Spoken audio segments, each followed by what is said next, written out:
from the research standpoint, Trey, what are your first thoughts there? Yeah, so the title of this podcast is How to Conduct Research Without a Research Barn. And boy, doesn't that sound like an oxymoron, right? Yep. Yeah, a very ironic statement, right? Right. Yeah, in this position and currently within the system, we don't have a wean to finish or a nursery research barn. So, I don't have the tool to conduct a lot of titration, intensive, controlled studies.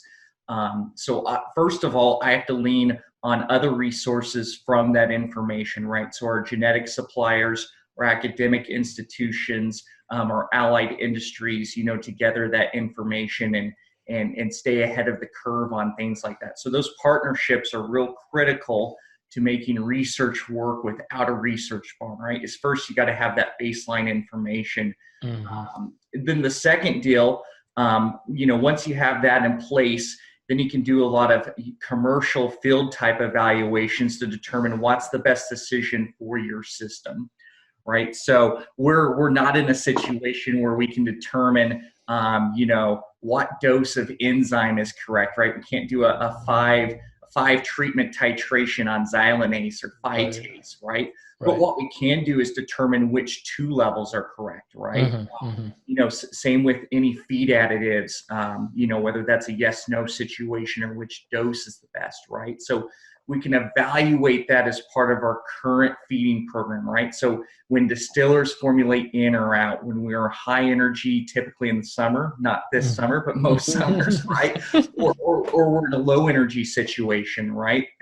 We can determine what the impact of those 2 treatments are when we're of high intake, high health, or low intake, low health, right? So especially when it's a premix type decision, right? We can't change our premix overnight. So in this situation, right, we ordered a whole bunch of premix to get it in our mills because we didn't know if there was going to be any logistic concerns of being able to get ingredients in or be able to ship the premix out to our 28 mills, right? So for us, if we were to make a premix change today, it'd probably be 4 to 5 months down the road before that's going to get implemented and actually consumed, within our farms, right? So those type of things you can really evaluate by doing side-by-side or field-based comparisons within the field. And there's several pros and cons of that. I don't know if we should go into that now or explain the concept. So pros and cons of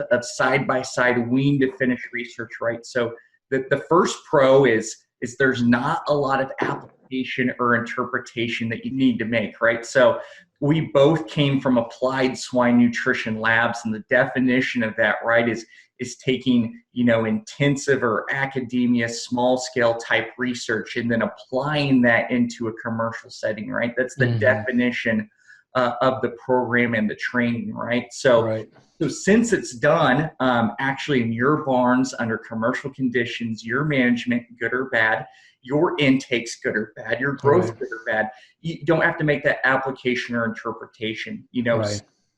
Some of the frustration that my peers have that may be in a better situation or have different cards to play in terms of having a wean to finish barn is their health status or their intake is so different that they don't necessarily see the same response that they do once they try to put it in commercial production. And it really causes some frustrations between, the research program and then what they're seeing in the field and the production teams, because sometimes it can be 2 different environments or 2 different intakes or 2 different growth curves. And sometimes that can lead to 2 different responses or 2 different answers, right? In this situation, we've taken that completely out of play, right? So the finding that you're going to find, within your commercial validations, is what actually happened, right? There's no need to interpret that or apply that, right? So that's the first big pro of it, right? It is what you're able to do there, and it's within the system and it's in play, right? So there are a lot of cons of this type of research. So the first con would be that it's slow, right? So it's going to be 12 to 18 months before you have enough statistical replication and power to be able to determine if that's a significant response, right? So So people that want answers tomorrow aren't going to be able to get it. Where in a wean to finish research setting, you know, maybe you can generate an answer within 2 or 3 months, right?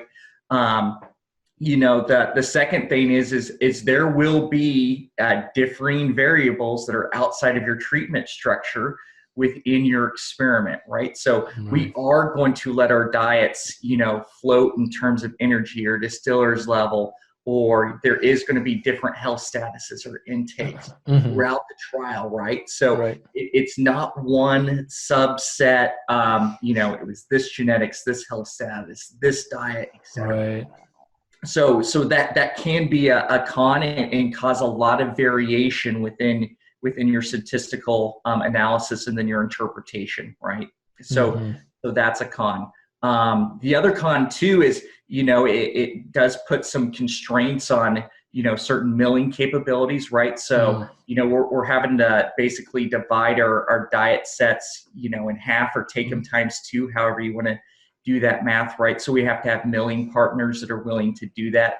And then we have to get it executed, right? So we are putting more pressure on our feed desk team, who does an amazing job in getting it executed, because now they have to keep straight, you know, which barns are on which treatment and which diet set, et cetera. So there are some cons to it. It's not a perfect research situation.